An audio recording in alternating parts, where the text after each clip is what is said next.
Welcome to MSAU Training Center's Care and Use Program for the MSA G1 SCBA. This program is a supplement to, not a substitute for, the documentation that came with your product. Thoroughly read all the documentation, including all warnings, cautions, and notices before using your product. The G1 SCBA from MSA is a pressure demand, self-contained breathing apparatus certified by the National Institute for Occupational Safety and Health for use in atmospheres immediately dangerous to life or health.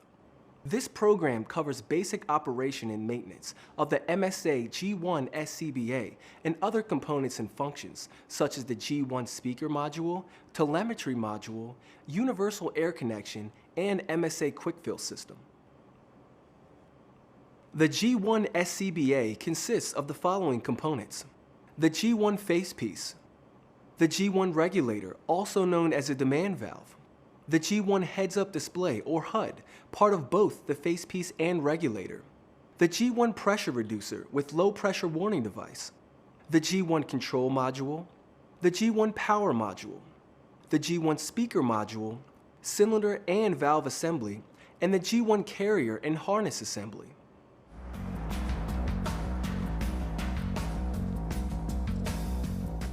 Thoroughly inspect this air mask upon receipt, daily, before and after use, and after cleaning and disinfecting. Inspect all straps, including shoulder pads, pull straps, lumbar pad, waist straps, and facepiece head harness for tears, cuts, wear, abrasion, missing buckles or straps. To begin facepiece inspection, check the lens for cracks, scratches, deformation, and color change. Check the facepiece rubber for tight seal and secure lens ring fit. The exhalation valve should be clean and operate easily. The valve must move off the seat and return when released. Inspect the facepiece inlet for damage, making sure that the inhalation valve is in place. Inspect the nose cup. The check valve should be in place and the nose cup should be secure to the component housing. Check that the regulator is free of moisture and debris, especially inside of the regulator and in the microphone ports. Ensure that the O-ring and seal ring are free of debris and are not damaged or missing. If the SCBA is equipped with a quick connect pressure hose, inspect the rubber washer for deterioration, dirt, cracks, tears, or tackiness. Inspect the quick connect fittings. Openings should be clear of debris or contaminants. Ensure that the quick connect fittings operate properly and fit securely.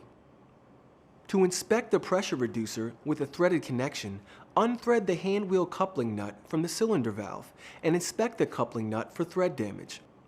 Make sure that the O-ring is present and undamaged, and if it is missing or damaged, replace it.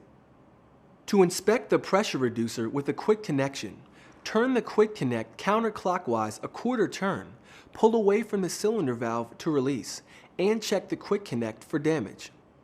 Remove the cylinder adapter. Make sure that an O-ring is present and undamaged, and replace the O-ring if it is damaged. Inspect the high pressure relief valve for damage. Make sure that the relief valve label is undamaged and that relief valve ports do not show. If damage has occurred, remove the SCBA from service and replace the relief valve. Next, reattach the hand wheel to the cylinder valve. If using a threaded connection, the hand wheel coupling nut should be hand tight without using tools. If using a quick connect, push the quick connect coupling onto the adapter. Pull on the quick connect coupling to ensure proper connection. The bell must be properly aligned and screws must be tight. The bell should not be loose and should not rotate. If the bell is loose or can rotate, remove the SCBA from service. To begin cylinder and valve inspection, open the valve slightly for proper operation. Be sure to fully close the valve. Check the cylinder's hydrostatic test state found on the cylinder approval sticker located on the cylinder neck. Fiberglass composite cylinders must be tested every 3 years. Carbon-wrapped and aluminum cylinders must be tested every 5 years. Make sure that the cylinder valve's needle and gauge face are clearly visible and that the gauge stem is not bent. Check that the rubber boot is present on the cylinder valve. If the boot is missing, remove from service until a new boot can be installed. For a remote connect cylinder, make sure that the dovetail feature is not damaged or cracked. If damaged, remove the cylinder from service. Please see the MSA G1 SCBA instruction manual for additional information concerning hydrostatic testing and Department of Transportation inspection requirements. Perform carrier assembly inspection by first operating the cylinder band latch, making sure that it opens and closes properly and that the cylinder is held securely. The lumbar pad should be securely attached. The power module and pressure reducer must be secured to the backplate by the lower cover. For remote connect cylinders, be sure that the dovetail feature on the lower cover is not damaged or broken. For control module inspection, check all displays for cracks and other visible damage. No buttons should be missing or damaged. The hose assembly should securely attach to the control module. The gauge's needle and gauge face should be clearly visible. Make sure that the gauge stem is not bent. The power module and battery compartment should securely attach to the backplate. Inspect the piezo emitters on both sides of the power module. Emitter covers should be clear of dirt or debris. Unlock the battery module using the battery removal tool. Remove the battery from the power module. Check the battery pack for visible damage, ensuring that the connection seal is in place and undamaged. Following inspection, the inspector should record the date and his or her initials. When inspection data has been recorded, the SCBA is ready for functional tests.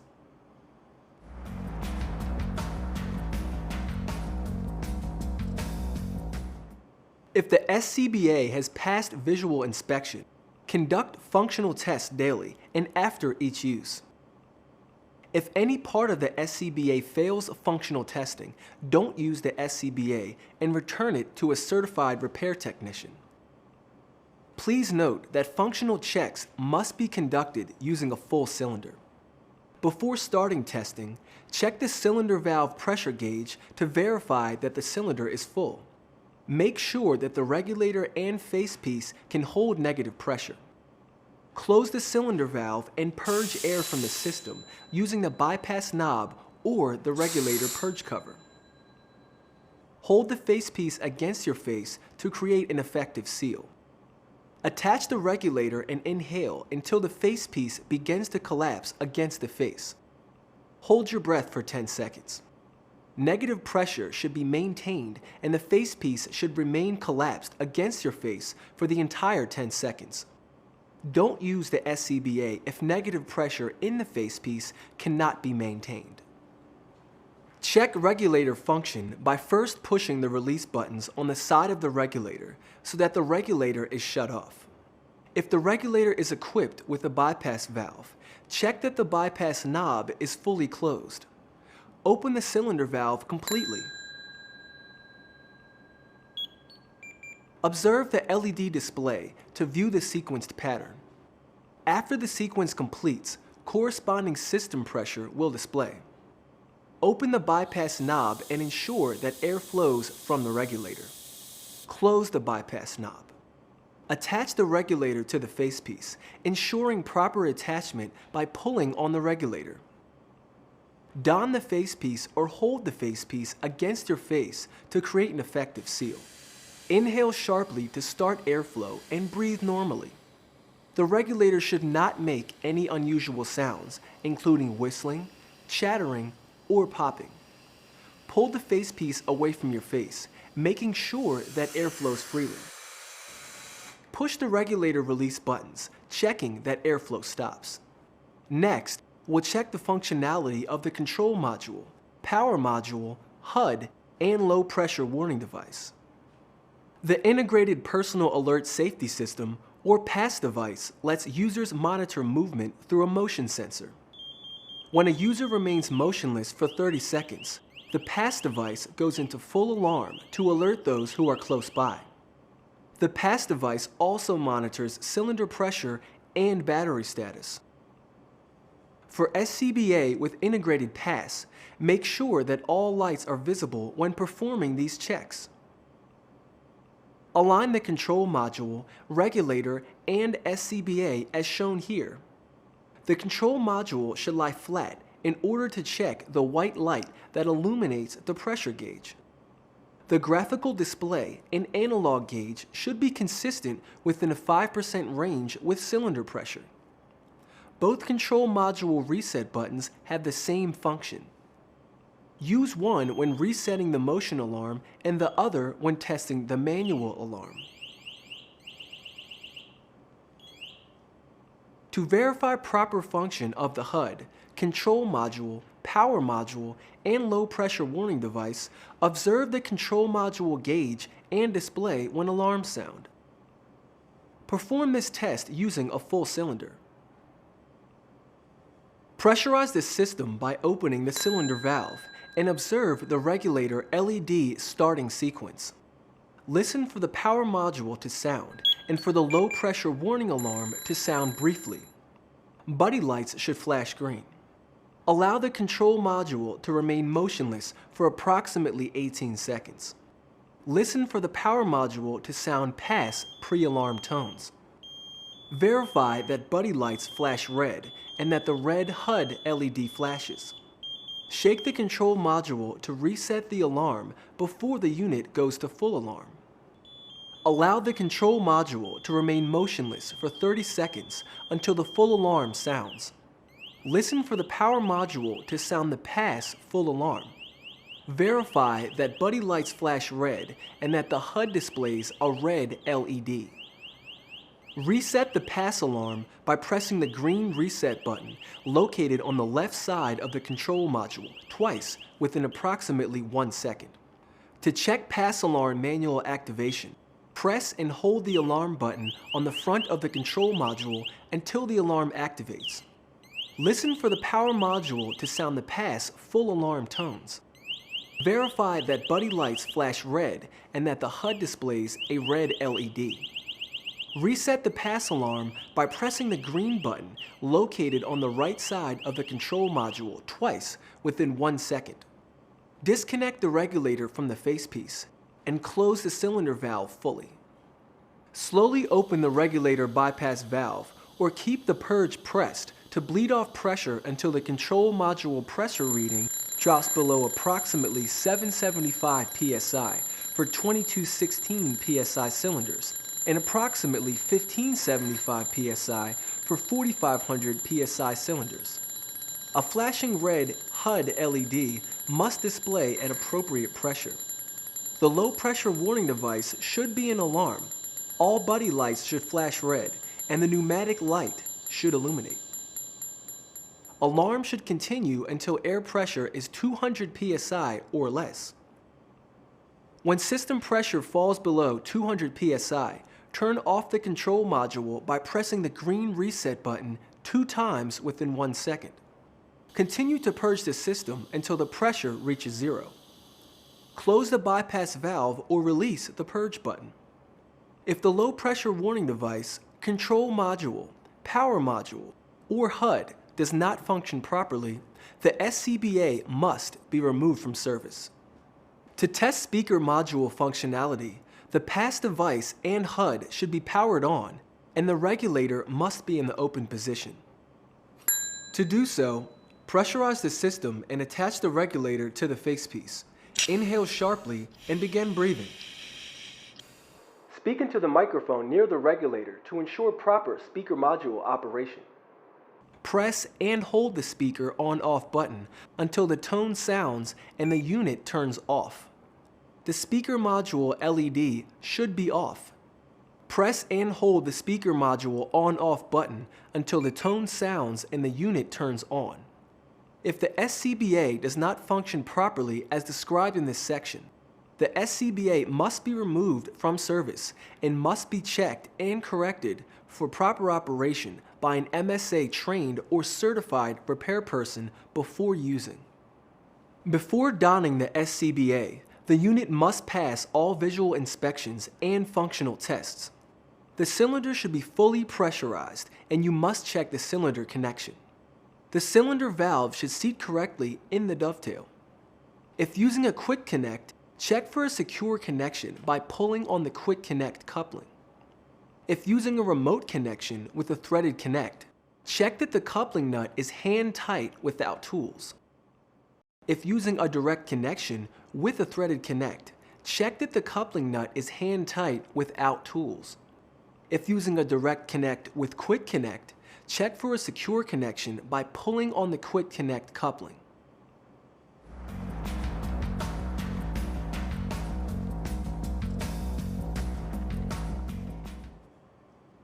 Check battery status by pressing and holding the reset button until the battery icon appears. Tag in user information with ID tag. Loosen the shoulder straps and then waist belt straps as far as possible. Now we're ready to don the SCBA. Slide the right arm through the right shoulder strap and the left arm through the left shoulder strap, checking for correct shoulder straps orientation. If using a chest strap, make sure that the regulator hose is on top. Bend forward slightly, resting the carrier on your back. Fasten the waist belt and pull forward to tighten for a snug fit. Most SCBA weight should be carried on your hips.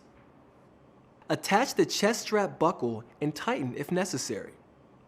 Stand up straight, then pull down on the shoulder strap pull tabs to tighten straps. Adjust the waist belt if necessary. If using an adjustable lumbar pad, the lumbar pad can be adjusted while wearing the SCBA. First, loosen or release the waist buckle and reach behind to find the lumbar pad. Pull the level towards you and push up or down, depending upon the adjustment needed. Release the tab and pull up or down to ensure that the lumbar pad is locked in. Tuck in the shoulder straps and waist strap ends to lie flat across your body. Grasp the regulator and press the release buttons to release the regulator from the regulator keeper. Be sure that the red bypass knob is fully closed. Reach behind and fully open the cylinder valve. Listen for hissing or popping sounds when pressurizing the system. If they occur, remove the SCBA from service and return it to an MSA trained or certified repair technician. As system pressure rises from 50 to 200 psi, both visible and audible alerts activate automatically, indicating proper SCBA function. These alerts include a brief sound from the pressure reducer low pressure warning device, a chirp from the power module and speaker module. Pressure LEDs should illuminate on the HUD, and buddy lights flash green on both the power and control module. No air should flow from the regulator. Do not use the SCBA if the low pressure warning device fails to alarm, the power module fails to sound, or the buddy or HUD lights fail to illuminate. Ensure that control module and HUD pressure indicators show a full cylinder. Check the regulator's bypass operation. Do not use the SCBA if the cylinder gauge, control module, and HUD pressure readings are not within 5% of full cylinder pressure. Grasp the red knob and turn it counterclockwise. Listen for airflow and then turn it to the off position. Listen for air leaks and watch the pressure indicators for 10 seconds. Do not use the SCBA if the pressure drops more than 100 psi in 10 seconds, if the pressure reducer warning signal fails to sound or fails to continuously sound down to pressures of 200 psi, or if the control module or HUD fails to light properly. We're ready to don the facepiece. The facepiece is carried using the neck strap in front of the chest or using the shoulder strap clip. The facepiece opening should face you. Spread the harness with both hands and position the chin into the chin cup. Pull the head straps over your head, making sure that the harness sits correctly without twisting. Adjust the facepiece and tighten the straps in order, firmly and evenly. In order to check the facepiece-to-face seal, perform a leak test before each use. Seal the inlet connector with the palm of your hand or by attaching the regulator. Test the seal by inhaling and holding your breath for 10 seconds. The facepiece must stay collapsed on the face. Exhale. The exhalation valve should open and release the pressure inside the facepiece. If necessary, retighten the straps and perform the test again. If the leak test fails again, the facepiece must not be used. Let's move on to installation of the push-to-connect regulator. Grasp the regulator and push inward to insert it into the facepiece. If properly aligned, the bypass knob will show on the facepiece's right side. Check proper engagement by pulling on the regulator to ensure that the regulator is securely attached to the facepiece. Inhale sharply to start the airflow, checking the bypass again by turning the red knob counterclockwise until you feel increased airflow. Then close the bypass. Do not use the SCBA if there is no continuous flow of air when the bypass knob is opened. Tests demonstrated in this video must be performed every time a user enters a hazardous atmosphere. If the SCBA passes all tests, it is ready for use.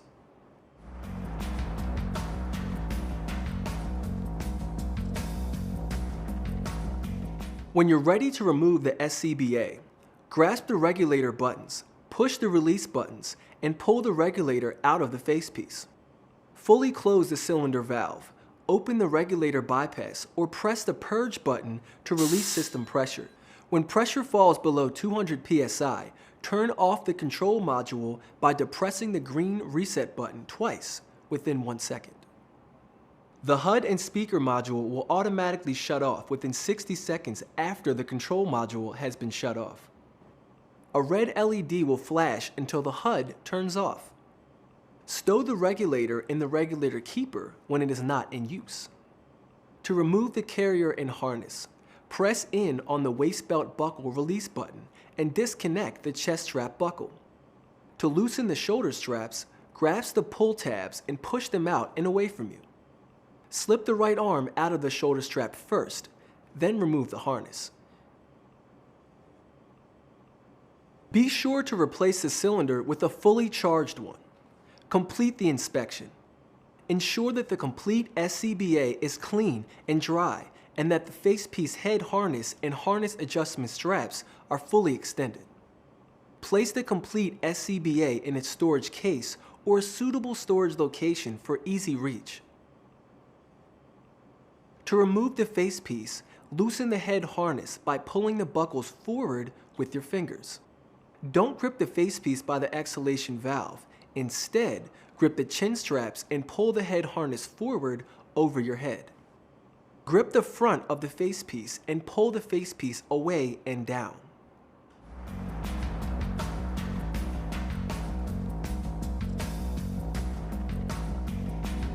Confidence Plus cleaning solution from MSA is recommended to clean your SCBA as it cleans, disinfects, and will not deteriorate rubber, plastic, glass, or metal parts. Don't use alcohol as it may deteriorate rubber parts. If the SCBA is heavily soiled, clean with a mild soap solution and a damp sponge or a soft bristle brush. Inspect the entire SCBA as it is reassembled. Typically, only the facepiece requires cleaning and disinfection after each use. Remove the regulator from the facepiece before cleaning. The head harness can be left on or removed for separate cleaning. To clean and disinfect manually, mix a solution of Confidence Plus solution. Do not use cleaning products containing hydrocarbons or solvents. Submerge the facepiece for a minimum of 30 seconds using a soft brush or sponge for soiled areas. Rinse the facepiece and components in clean, warm 110° Fahrenheit water, preferably running and draining. Be sure to clean and rinse the pressure demand exhalation valve by pressing in on the stem with a blunt object and flushing it with clean water. Allow the facepiece to air dry. Operate the exhalation valve by hand to be sure it works properly. Also, perform a face seal test after every cleaning, disinfection, and maintenance. For more information, visit www.msafire.com.